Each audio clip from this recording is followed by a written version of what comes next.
Antes de empezar con el video, quisiera contarte que actualmente más del 70% de las vistas obtenidas son de personas que no están suscritas. Si estás viendo el video, suscríbete.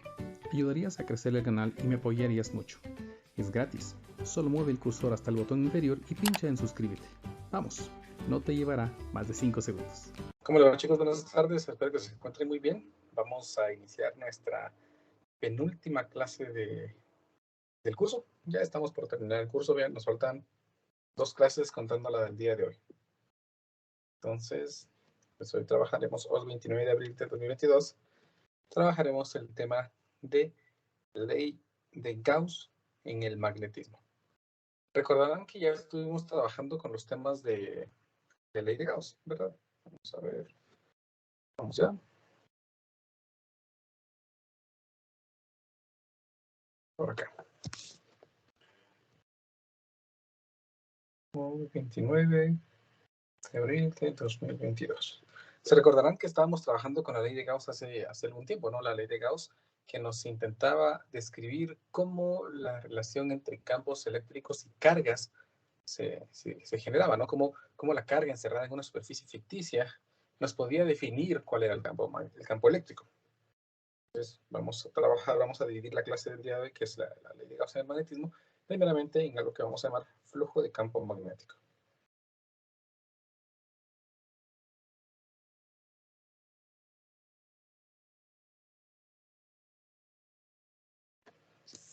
A ver, pues, recuérdense que definimos el flujo como la cantidad de líneas de campo que atraviesan un área específica y definimos entonces el flujo de campo eléctrico como el producto del campo y el área.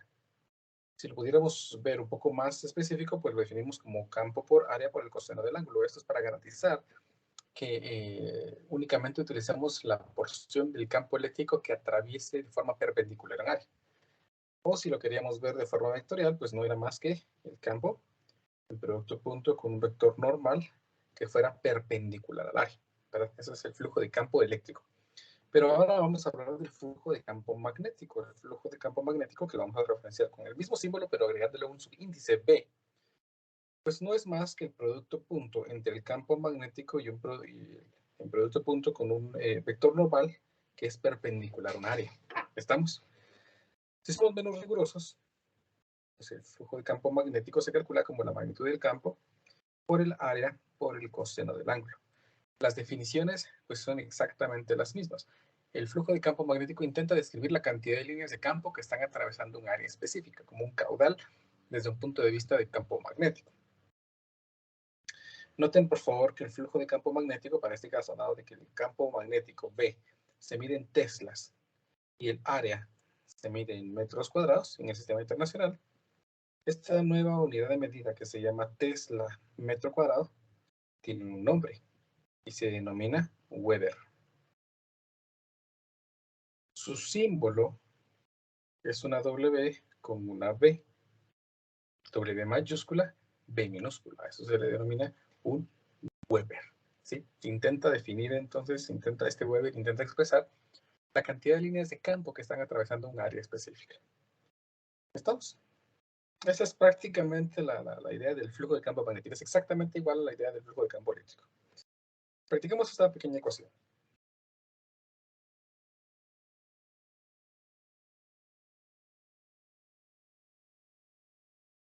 Estos problemas están en el libro de Tipler y pues, la verdad es que nunca recuerdo que tengo que buscar este libro en español y los ejemplos los sigo manteniendo en inglés.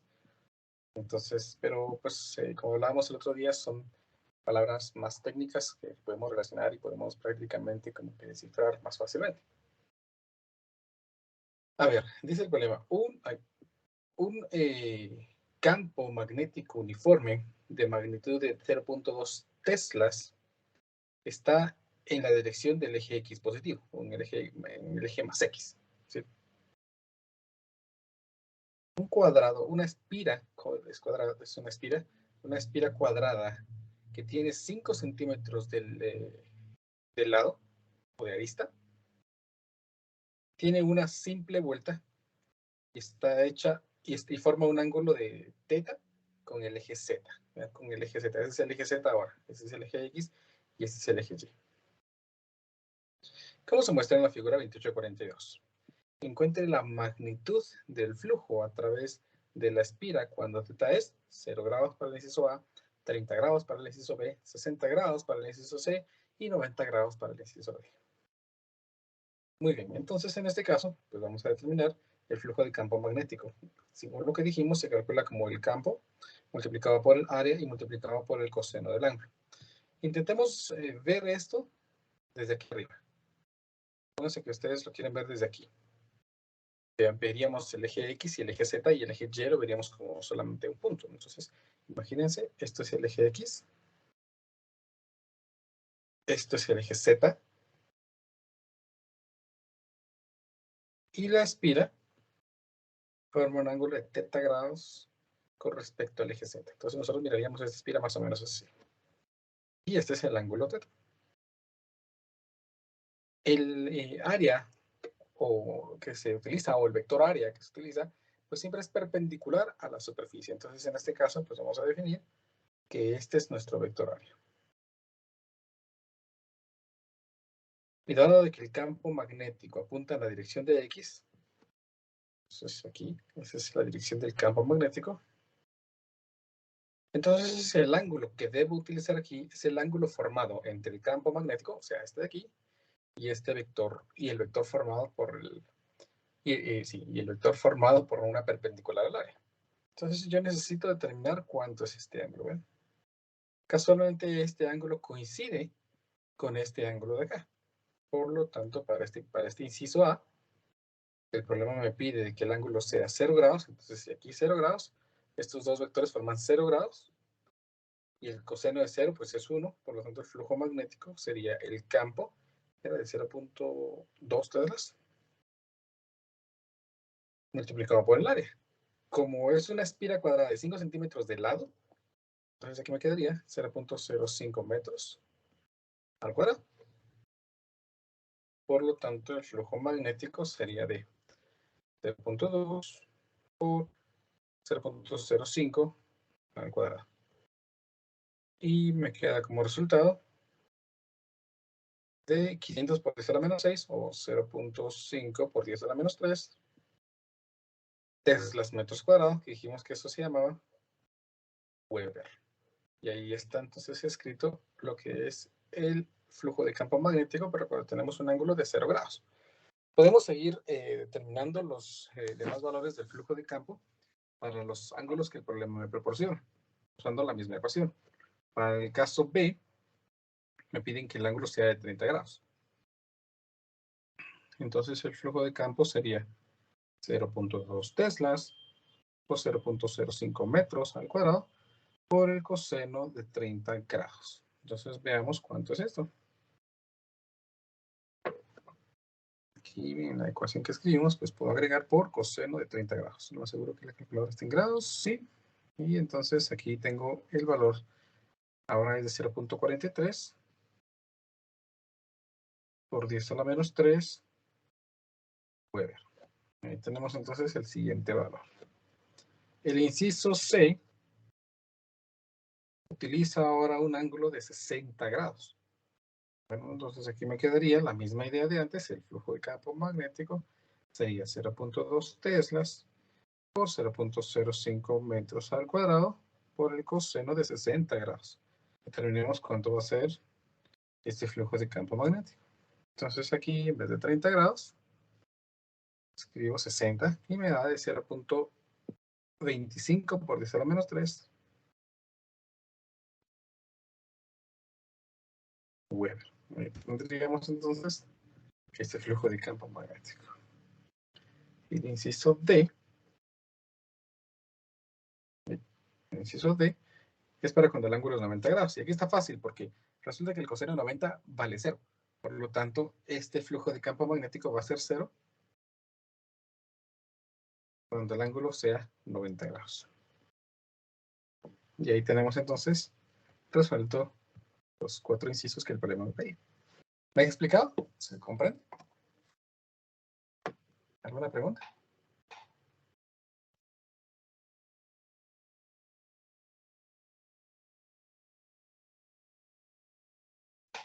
Está fácil, ¿verdad? Está bien fácil. Hagamos otro ejemplo.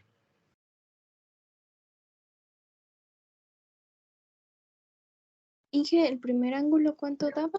¿Daba 0 o no? No, el primer ángulo era cuando, sí, el ángulo θ igual a 0, el coseno de 0 es 1. Por eso es que ya no escribí aquí el coseno del ángulo. Ah, ya, gracias. Muy bien. A ver, el ejemplo 2, este es problema plus. Pero media vez le conozcamos el modo, pues se va bien fácil. A ver, el problema dice, desde 3 puntitos. Calcule la magnitud del flujo a través de la espira rectangular que se muestra en la figura 2843, o sea, esta. Evalúe su respuesta para A igual a 5 centímetros, B igual a 10 centímetros, T igual a 2 centímetros y la corriente de 20 amperes. Bueno, el problema aquí es que calcula el flujo. Bueno, entonces, ¿cómo dijimos que se calcula el flujo? Pues el flujo simplemente es campo por área por el coseno del ángulo. Bueno. En este caso, pues el área es el área de este rectangulito, ¿no? ¿Verdad? El ángulo, pues es el ángulo formado entre el vector área y el campo magnético. Bueno, y el campo magnético, pues no me da el campo magnético, pero como tenemos un cable por el que circula la corriente, entonces el flujo de campo magnético a través, vean, a través de este cable, si usamos la regla de la mano derecha, pues veríamos que el campo magnético es entrante a la página.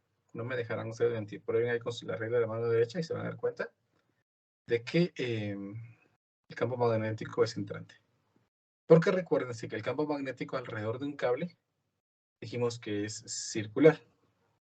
Circula alrededor, ¿verdad? En este lado del cable, entonces veríamos como el campo magnético es hacia afuera. Está rodeando aquí, ¿ven? Pero también deben ustedes recordar que el campo magnético varía dependiendo de la distancia del cable. Recuérdense entonces que para este caso entonces el campo magnético debido a un conductor por el que circula la corriente, dijimos que era la permeabilidad del espacio por la corriente dividido en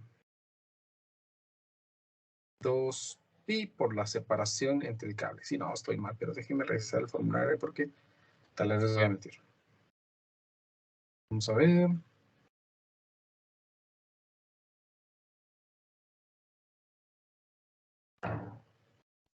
Campo magnético en la versión del cable largo, sí. Permeabilidad, corriente dividido 2pi. Sí, ya estamos bien. Permeabilidad, corriente 2pi. Ahí estamos. Ese es el campo magnético, pero noten, el campo magnético varía conforme la distancia. Por lo tanto, el campo magnético va a variar a lo largo de pequeñas líneas que nosotros dibujamos aquí. Bueno, entonces, pues voy a suponer, bien, vamos a suponer que vamos a dibujar aquí una pequeña porción de área, tan pequeña como sea posible.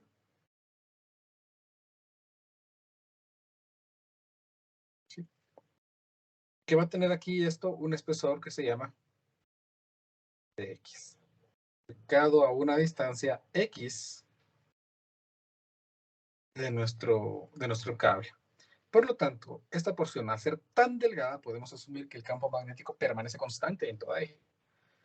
Por lo tanto, vamos a determinar el flujo de campo magnético únicamente a través de esa pequeña porción de área. Es decir, voy a calcular una pequeña porción del flujo de campo magnético, que se calcula como el campo magnético, que sería la permeabilidad por la intensidad, dividido 2pi, y la distancia a la que se encuentra es x, ¿verdad? Multiplicado por el área. Y el área resulta ser la multiplicación de la base y la altura. La altura de esto es b, y su base es de x, por ser un rectángulo chiquitito, ¿no? Entonces, b por dx, por el coseno del ángulo, pero como noten que el campo aquí es entrante, entonces forman ya 90 grados. Omitimos entonces esa parte del coseno del ángulo. Por lo tanto, el flujo de campo magnético se expresaría como la integral de la permeabilidad por la corriente por b dividido 2pi por x por dx. ¿De dónde a dónde vamos a realizar esta integral? Pues vamos a realizar la integral conforme varíe la distancia x. Noten que la primera rebanadita de área aparecería aquí, que se encuentra a una distancia d del cable. Y la última rebanadita aparecería aquí, que se encuentra a una distancia d más a del cable, ¿no? D más a. Entonces yo voy a integrar aquí desde D hasta D más A. Solo le voy a bajar un poco el brillo, perdón. Ya se calienta y se siente muy extraño. A ver, entonces aquí me quedaría el flujo de campo magnético igual a, permítanme un momentito. Ahí está. Observen que en esa integral tenemos bastantes elementos que son constantes. La permeabilidad es constante, la corriente es constante, B es constante y 2pi es constante. Quedándome únicamente en el interior la integral de D a D más A de 1 sobre X, todo esto por dx.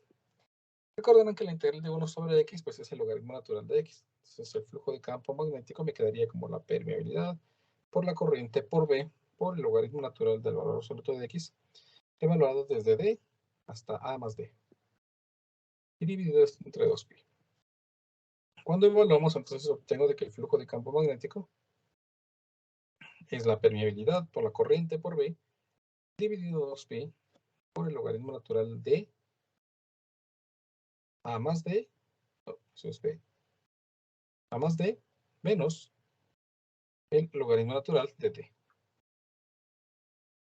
Por leyes del logaritmo, recordarán que el resto de los logaritmos no es más que el logaritmo del cociente. Entonces, en este caso me quedaría que el flujo de campo magnético sería la permeabilidad por la corriente, por el campo, dividido 2pi multiplicado por el logaritmo natural de A más D, todo esto dividido entre A.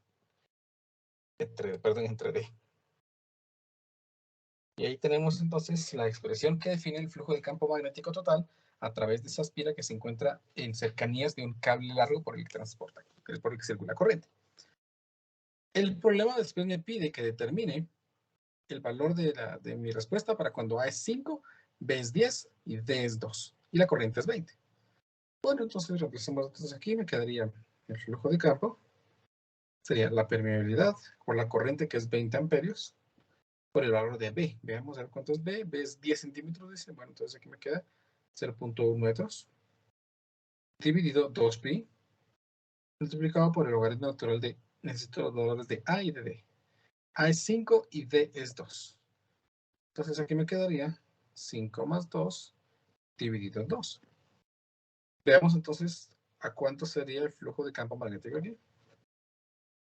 Sería la permeabilidad. Aquí me quedaría de 4pi, 4pi por 10 elevado a la menos 7. Ahí está. Creo que sí no funciona. Ahí está. Creo que así sí. Por 20 por 0.1. Todo esto se divide entre 2pi multiplicado por el logaritmo natural de 7 medios. Si todo lo ingresé bien, entonces ahí tengo el valor del flujo de campo magnético. Es de 0.5 por 10 a la menos 6 Weber. Así calculamos el campo magnético entonces para los valores que el problema me proporciona. Esos valores específicos que el problema me proporciona. ¿Me explico? ¿Se comprende? ¿Alguna pregunta?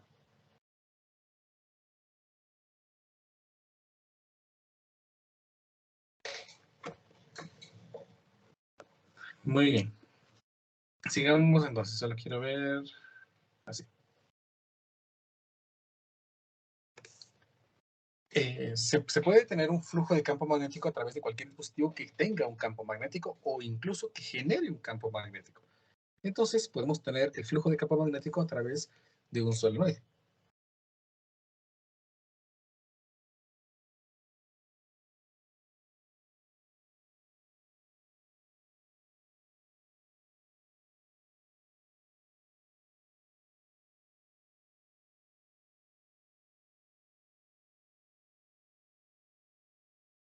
Muy bien. El flujo de campo magnético se calcula como el campo por el área por el coseno del ángulo. Sí, ¿verdad? Recuérdense que vamos a ir a copiar nuestro super solenoide que tenemos por aquí.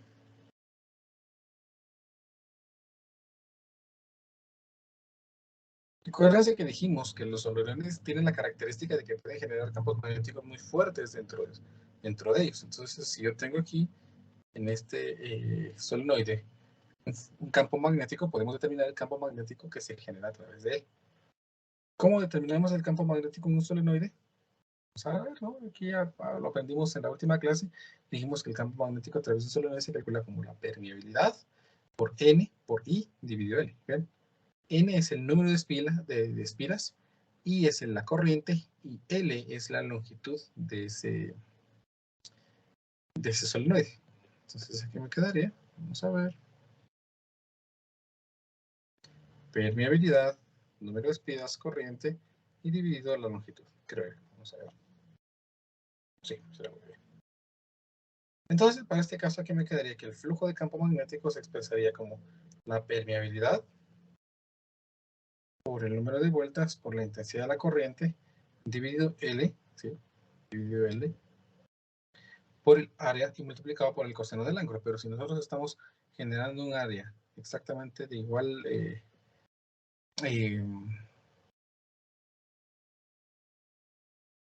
igual sección transversal, por así decirlo, del solenoide, entonces pues aquí me va a quedar que el coseno del ángulo cero pues simplemente desaparece. Aquí tengo la expresión entonces que define el flujo de campo magnético a través de un solenoide. La permeabilidad por el número de espiras, por el área, por la corriente que circula, dividido la longitud. ¿Estamos?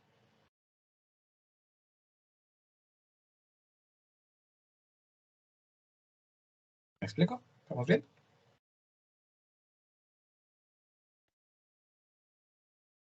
Sí. Sí.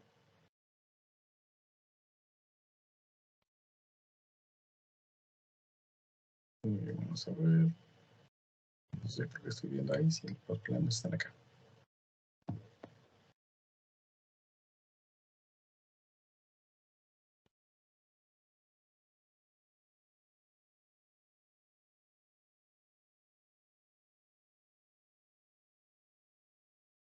Muy bien, vamos con ese problema entonces. ¿Qué es nuestro ejemplo número 3?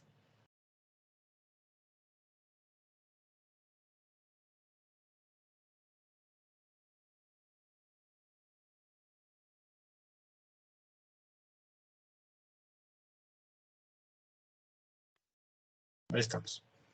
El problema dice así: encuentre la magnitud del flujo. Vean que todos me piden magnitud, ¿no? A través de 800 vueltas de un solenoide que tiene una longitud de 30 centímetros con un radio igual a 1 centímetro y que transporta una corriente de 2 amperios. Bueno, pues nos entran todos los ingredientes y se convierte en un problema de sustitución. El flujo de campo magnético, que se me olvida ponerle el índice P, es la permeabilidad. 4pi por 10 a la menos 7 teslas metros sobre amperio por el número de vueltas. El problema me dice que son de 800. El área, como tiene un radio de 1 centímetro, entonces su área sería pi por 0.01 al cuadrado por la intensidad de la corriente, que me dice que son 2 amperios. Se me olvidó el metro cuadrado, ahí está. Todo esto dividido entre la longitud. Según el problema, tiene una longitud de 30 centímetros, 0.3 metros. Y ahí tenemos entonces la idea del valor del flujo de campo magnético. Vamos a ver cuánto puede dar.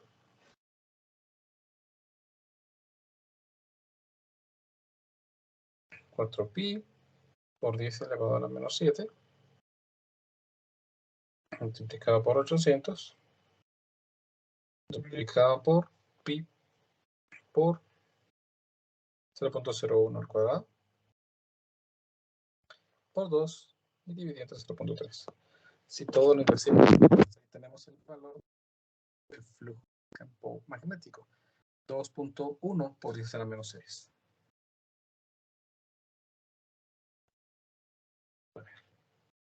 Weber, recuérdense. Weber es la unidad de medida. W mayúscula, B minúscula. No vayan a poner las dos mayúsculas. W y P. ¿Estamos? Weber sería la unidad, la primera letra que es mayúscula y la segunda letra que es B minúscula. Nada más así. ¿Estamos? Muy bien. Ahora sí, tenemos a lo que es la ley de Gauss en el magnetismo.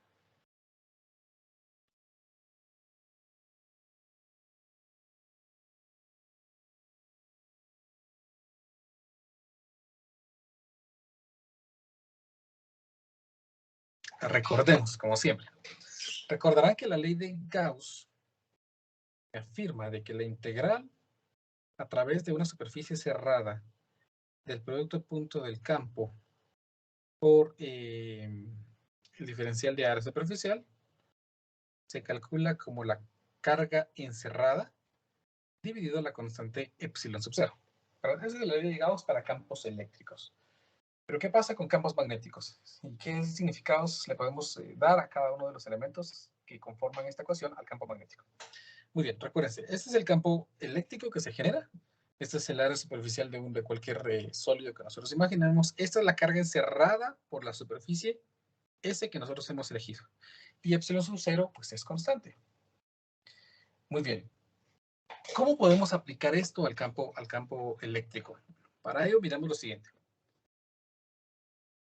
Para cuando teníamos la ley de Gauss en cargas, pues si nosotros tenemos aquí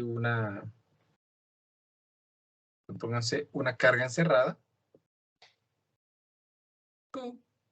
supongamos que es positiva, esta carga genera líneas de campo eléctrico que salen de ella. Acuérdense de eso, por favor.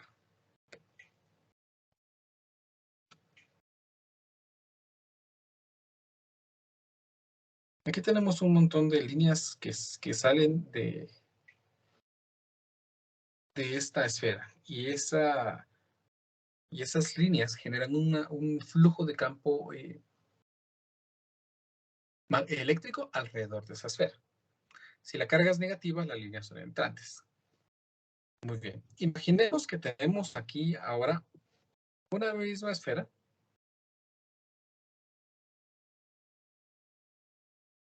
Pero en su interior tenemos dos cargas. Tenemos una carga Q negativa y tenemos una carga Q positiva.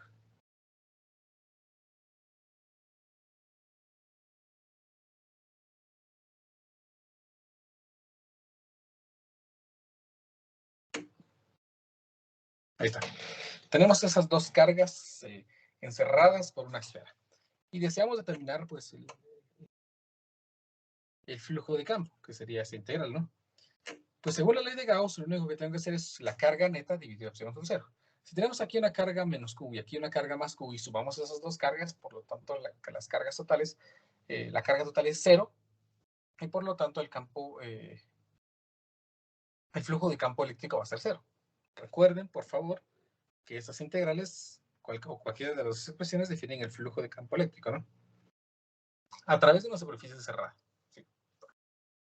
Entonces me está diciendo prácticamente que si esta expresión es 0 porque la carga neta es 0, entonces no hay flujo de campo eléctrico. ¿Qué significa que no hay flujo de campo eléctrico? Pues que no hay líneas de campo atravesando la superficie. Más o menos. ¿Por qué? Miremos esto aquí. Recuerden que las líneas de campo se generan por la trayectoria de posibles cargas positivas que se mueven en un espacio. En este caso, las líneas de campo eléctrico serían en esta dirección, ¿no? Generamos aquí entonces líneas de campo eléctrico que se están relacionando en estas cargas. Vean que esas líneas pues empiezan a extenderse cada vez más y más.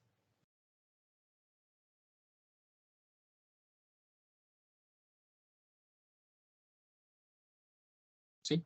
Y observen, por favor, que cada línea que sale generando un flujo de campo eléctrico también entra, generando también un flujo de campo eléctrico negativo. Por lo tanto, el valor del flujo de campo eléctrico que genera esta línea y el valor del flujo de campo eléctrico que genera esta línea se anulan entre sí. Y como cada una de las líneas que salen, pues tienen que volver a entrar, entonces estoy diciendo de que el flujo total a través de la superficie es 0, porque la cantidad de líneas de campo que salen son la misma cantidad de líneas de campo eléctrico que entran. Por eso es que me está diciendo aquí, esta ecuación, que el flujo de campo sería 0.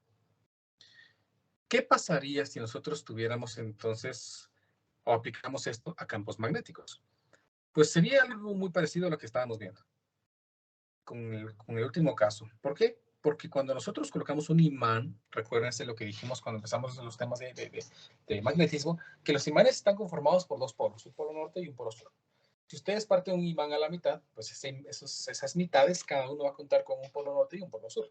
Y si esas mitades las partiéramos a la mitad, entonces cada una de esas mitades de mitad tendrían su propio polo norte y su propio polo sur. De tal manera entonces que no existe un imán que únicamente contenga un polo norte y un polo sur, sino todos los imanes cuentan con un polo norte y un polo sur. No existen los monopolos. Entonces, si nosotros colocamos un imán en el interior de una superficie en la que identificamos bien el polo norte y el polo sur, pues las líneas de campo son muy parecidas a esto. Las líneas de campo magnético van de una a otra. De tal forma de que siempre se van a cerrar todas las líneas de campo, indicándome entonces que el flujo de campo total debido a un campo magnético siempre sobre una superficie cerrada va a ser cero.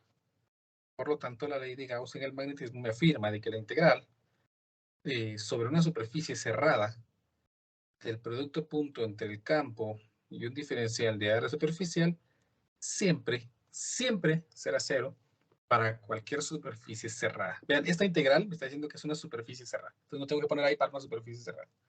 ¿Estamos? El flujo de campo eléctrico a través de una superficie cerrada siempre va a ser cero. A esta expresión de aquí es a la que conocemos como la ley de Gauss en el magnetismo.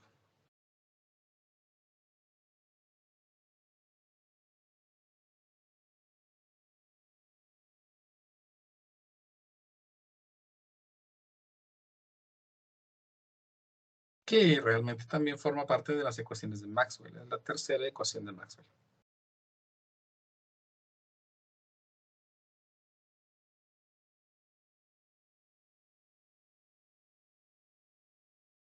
La primera ecuación de Maxwell es la ley de Gauss para campos eléctricos, es decir, la primera ecuación que tenemos ahí arriba. La segunda ecuación de Maxwell es la ley de Ampère. La tercera ecuación de Maxwell es la ley de Gauss en el magnetismo. Y la cuarta ecuación de Maxwell, pues espero que la podamos ver el día miércoles para por lo menos terminar con este capítulo de fuentes de campo magnético. ¿Estamos? Apliquemos entonces esto a un ejemplo. Por favor, recuérdense, el flujo de campo total a través de una superficie cerrada siempre será cero.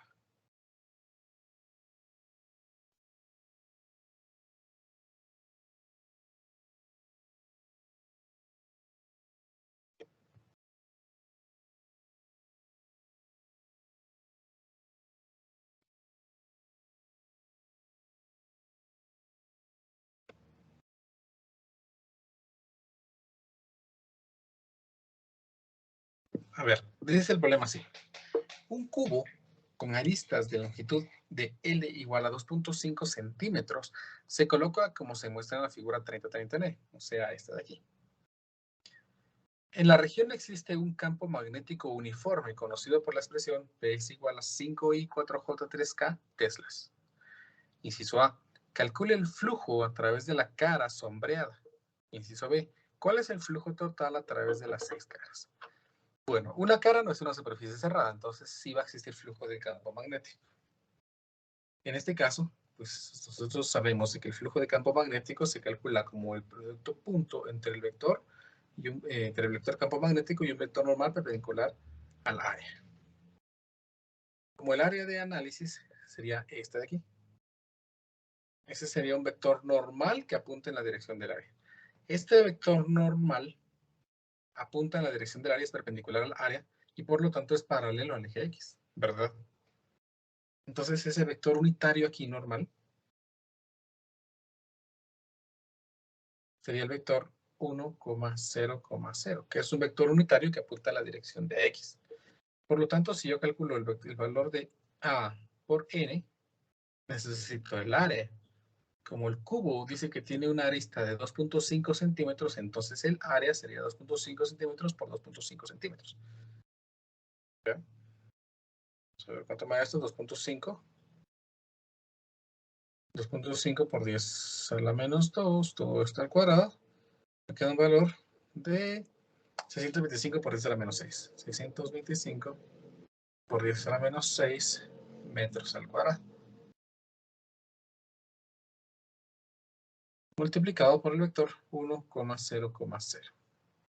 Lo que me genera entonces que el producto de A por N sea un vector que tiene magnitud desde 625 por 10 a la menos 6, 0,0 metros cuadrados. Es como lo que ven en Inter 1, ¿no? Ahora vamos a determinar el valor del flujo de campo magnético multiplicando el producto punto del campo magnético y N por A. El vector P tiene componentes 5, 4 y 3. Entonces aquí me quedaría 5,4,3. El producto punto con el vector 625 por 10 a la menos 6, 0,0. Veamos cuánto da esto. Si multiplicamos 5 por esto, pues me da un valor. 4 por 0 me da 0, 3 por 0 me da 0. Y sumamos esos resultados. Y entonces aquí me queda 5 por 625 por 10 a la menos 6. Entonces esto me queda aquí por 5. Y determino que el flujo de campo magnético es de 3.125. Así que vamos en 3.125 por 10 a la menos 3 Weber. Y así hemos determinado de forma vectorial el campo magnético a través de una de las caras. No sé si me he explicado, chicos, o alguien que tenga alguna pregunta.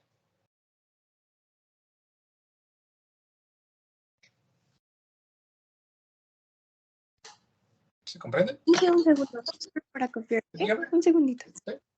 ¿Sí?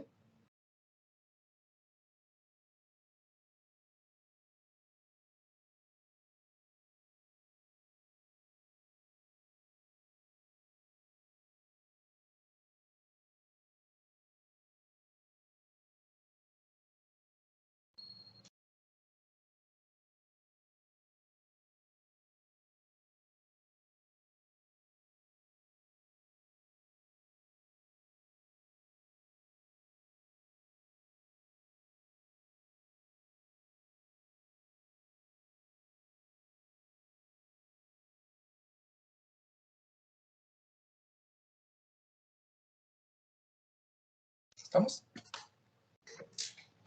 ¿Solo me confirman? Sí. Todavía no.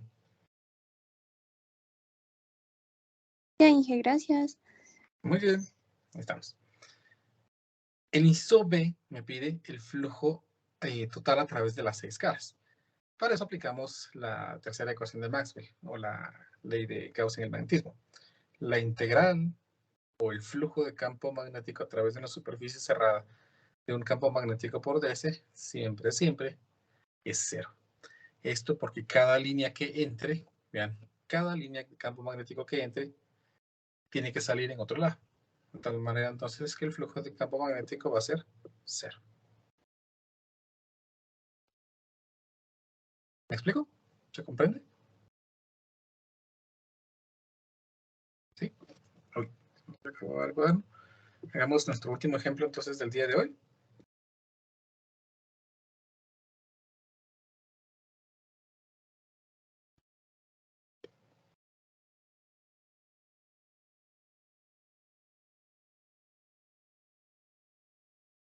A ver, el problema dice,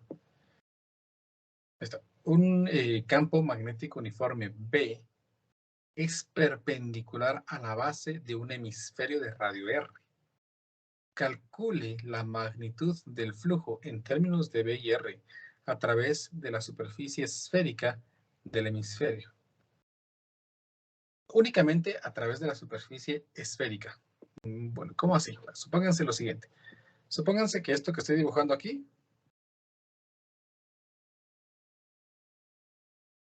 es un hemisferio. A la mitad de una esfera, ¿no? Supónganse, pero más parece un paraboloide, pero supónganse que sí está bien. Este es el radio, ¿verdad? El flujo de campo magnético, según lo que dice el problema, es perpendicular a la base del hemisferio. Entonces podría ser hacia arriba, podría ser hacia abajo. No, creo que no hay relevancia.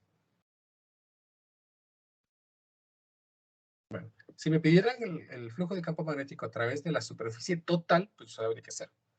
Sin embargo, el problema me está pidiendo que determine el flujo en términos de VR a través de la superficie esférica del hemisferio, es decir, únicamente esta. Pero noten algo bien interesante. El flujo de campo a través de la superficie total debe ser cero. Bueno, ¿eso qué implica?